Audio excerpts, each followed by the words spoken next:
आपण पाहत आहात मावळा न्यूज 24, सर्वसामान्यांचा बुलंद आवाज। मी माजी महापौर उदय बळवंत साळोखे। हद्दवाढी संदर्भात माझं मत असं आहे की खेडेगावात राहणारे माणसंच आहेत, त्यामुळे शहरात राहणारे सुद्धा माणसंच आहेत आणि आमच्या शहरात सुद्धा बऱ्याच लोकांची खेडेगावातली शेती आहे आणि असं असताना हद्दवाढीला विरोध करणं म्हणजे चुकीचं आहे। आणि हद्दवाढ झाली की त्या लोकांना एक भीती वाटते की हद्दवाढ झाली की माझा कर वाढेल, टॅक्स वाढेल, तर ते लोकसंख्या वाढल्यानंतर मग एकदा उत्पन्न वाढायला तर एवढं व्हायचं काही कारण नाही आहे। आणि शहराची लोकसंख्या कमी आहे, शहराची लोकसंख्या कमी असल्याकारणानं शहराची प्रगती थांबते आणि शहराची प्रगती थांबतेमध्ये शासनाच्या अटी आहेत काही 3 लाखाच्या 4 लाखाच्या वर लोकसंख्या पाहिजे, 5.5 लाखाच्या वर पाहिजे, अशा वेगवेगळे हे आहेत त्या अटी आहेत त्या पूर्ण व्हायच्या असतील तर हद्दवाढ केल्याशिवाय पर्याय नाही आहे। आम्ही खेडेगावातल्या लोकांच्या मनाशी सुद्धा समरस आहे, परंतु त्यांची बी कालांतराने प्रगती होणारच आहे की आता पुण्यासारख्या ठिकाणी भरपूर प्रगती व्हायला लागली, ते पुढे गेलेत आणि आम्ही मागं राहिलो। सोलापूरसारख्या ठिकाणी 2-2 वेळा थेट पाईपलाईन झाली, आमच्याकडे एकदा झाली ती पण आता अजून सरळ नाही। त्यामुळं हद्दवाढीला सगळ्यांनी एक मताने खेडेगावातल्या शहराचं समन्वयाने मीटिंग घ्यावी आणि त्या गोष्टी त्याला समजावून सांगाव्या। या गोष्टी जबाबदारी मंत्र्यांची आहे, तिथल्या आमदारांची आहे, सगळ्यांनी एकत्र येऊन सगळ्यांची मीटिंग घेऊन त्यातनं काही मार्ग काढला पाहिजे, समजावून सांगितलं पाहिजे आणि हद्दवाढ झाल्याशिवाय शहराची प्रगती होणार नाही। मी ज्या वेळेला महापौर होतो त्यावेळेला शासनाचं म्हणणं होतं की 3.5 लाखाच्या वर लोकसंख्या पाहिजे, त्याशिवाय तीर्थक्षेत्र करता येत नाही। परंतु त्यावेळेला त्यावेळेला ज्योतिबा, बीड सोन्याचा पाऊस पडतोय म्हणतात ते बीड, नंतर तुमचं महादेव मंदिर, बाहुबली, हे सगळं त्याच्यामध्ये घातलं होतं। बाजीमाल दर्गा हिंदू मुस्लिम ऐक्याचं प्रत्येक मन घातलं होतं आणि असे जे मंदिर कात्याने घातलं होतं आणि त्यामुळे ती 5.5 लाखाच्या वर लोकसंख्या गेली आणि ज्या वेळेला ते सगळं मंजूर व्हायचं प्रकरण होतं तेव्हा ते देतो म्हटले आणि तोपर्यंत माझी मुदत संपली म्हणून मला राजीनामा देणं भाग पडलं। परंतु सगळ्यांनी एक दिलानं काम केलं तर सगळं होण्याची शक्यता आहे। आता खरं बघितलं तर कुणाच्या नोकरीच्या संदर्भात ह्या संदर्भात बोलू नये, पण खेडेगावातली माणसं जे शिकल्या सवय आहेत ते नोकरीसाठी शेवटी शहरात येतातच, ती शहरामध्ये येतातच ती। तुम्ही शहरामध्ये आले तर शहरातलं सगळं सुख घेताय का नाही? सोयी सगळ्या घेताय, दिवसभराला नुसतं तसंच येऊन जाता का तुम्ही नाश्ता करता, जेवता, खाता, वाचला, बाथरूम, पाणी पिताय, सगळं वापरताय, मग त्याच्यात तुम्हाला सहभागी व्हायला नाही असं म्हणण्यात काही अर्थ नाही। खरं बघितलं तर मागच्या वेळा टोलचा दंगा झाला माने, आता आजची परिस्थिती काय बघा, जे रस्ते त्या केले IRB केले त्याची डबरे किती पडले दुरुस्ती आहे का बघा त्याची, मग त्या रस्त्याने खेडेगावातल्या लोकांना यायलाच लागतं की डबऱ्यात त्या त्रासात ते यायलाच लागते आणि ह्या सगळ्यांनी जर एकत्र येऊन ते प्रयत्न केला तर कोल्हापूर शहराची सगळी प्रगती होईल।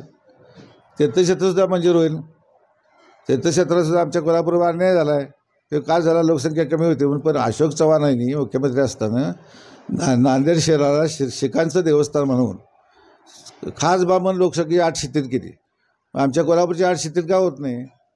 माझं त्याबद्दल स्पष्ट मत आहे की ते सुद्धा महालक्ष्मी मंदिराच्या इथं फक्त तीर्थक्षेत्र करायचं चालेल, तसं न होता नवदुर्गाचं संपूर्ण शहराचं तीर्थक्षेत्र व्हायला पाहिजे। ते होत असताना मूलभूत सुविधासह व्हायला पाहिजे, नुसतं मंदिरच उभा केलं आणि तिथं राहायला लोकांची सोय केली म्हणजे भागत नाही आहे।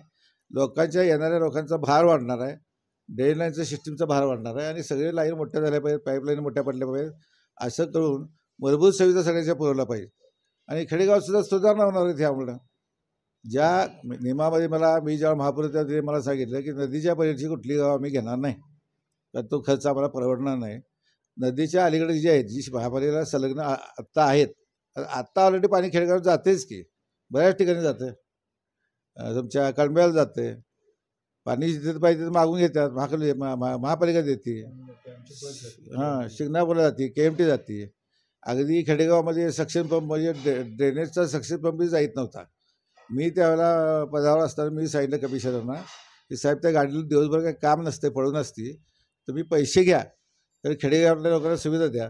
आज आमची ड्रेनेजची सक्शन गाडी ही खेडेगावात पैसे भरून जाते ना, जर ड्रेनेज तुमला असतं तर सक्शन काढून घेऊन येते, म्हणजे असं महापालिका सहकार्य काय तयार होत नाही असं नाही, तयार होती। पण येणाऱ्या आयुक्तांनी सुद्धा, येणाऱ्या महापौरांनी सुद्धा ह्या सुविधा शहरात आपण जे बघतोय, वाहनं म्हणा हे म्हणा, ते खेडेगावात देऊ शकतो आपण, ते द्यायला पाहिजे ना। ड्रेनेजचं तुमचं सक्शन पंप द्यायला पाहिजे, शवयिका पाठवायला पाहिजे, तुमचं ॲम्ब्युलन्स पाठवायला पाहिजे। ते खेडेगाव येते म्हणून आम्ही देत नाही असं त्यांचं जे शब्द देतात ते चुकीचे आहेत। अग्निशमनची गाडी पण जाते आग विझवायला, त्याप्रमाणे ते रेट घेतात. आणि हे जर त्या लोकांनी सहकार्य तर ह्या सुविधा त्यांना पैसे भरायला लागणार नाहीत ना. जर ते शहरात आली तर त्यांना अग्निशमनचे जे पैसे सेपरेट भरायला लागतात ते भरायला लागणार नाहीत. इकडे ते त्यांना वाटतंय धोका आहे तसं तिकडे फायदा पण आहे. दोन्ही बाजू आहेत त्यात आहे, फायदा पण आहे आणि हे पण आहे. त्यामुळं माझं तर मत आहे की शहरातल्या लोकांना खेडेगावातल्या लोकांनी सहकार्य करावं. आणि आता खेडेगाव म्हणण्यासारखं खेडेगाव राहिलंही कुठं नाही. तर सगळ्या खेडेगावात तुम्ही रस्तेच ना याला शहराला लागून तर सगळे कमर्शियल दुकाने झालेत सगळ्या रस्त्यानं. त्यामुळे ते आपापच वाढायला लागले, वाढत नाही असं नाही.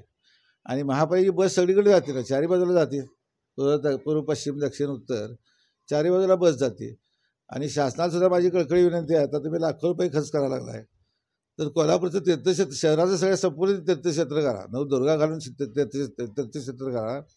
आणि आता हद्दवाड्यानंतर मी ज्यावेळेला हिशोब केला त्यावेळेला ते 3.5 कोटी गेलं, तर आता ते 15-20 हजार कोटी जाईल. ते द्या ना आम्हाला सगळ्या शहराला पैसे. मग खेडेगावाला लोकांना सुद्धा आनंद होईल, बाबा शहराची किंमत प्रगती झाली, आपली व्हायला पाहिजे. शासनसुद्धा पैसे सोडत नाही, शासनाची सुद्धा चूक आहे. शासनाने पैसे सोडला पाहिजे. ज्यावेळेला मी जरी खेडेगावात राहिला असलो तरी मला वाटणार ना की बाबा शहराची एवढी प्रगती झाली, आपली बी गावाची प्रगती झाली पाहिजे. त्या पद्धतीने शासनासुद्धा शहराला मदत केली पाहिजे की जेणेकरून शेजारी राहण्याच्या गावातल्या लोकांची इच्छा झाली पाहिजे की बाबा कोल्हापूर शहर चांगलं झालं आणि आपण पण त्यात जावावं, असं शासनानं करायला पाहिजे ना. तुम्ही नुसतंच अंबाबाईचं तीर्थक्षेत्र करून काही उपयोग नाही. तुम्ही नवदुर्गाचं तीर्थक्षेत्र करा आणि ते तीर्थक्षेत्र करत असताना मूलभूत सुविधा असं करा, असं माझं स्पष्ट मत आहे.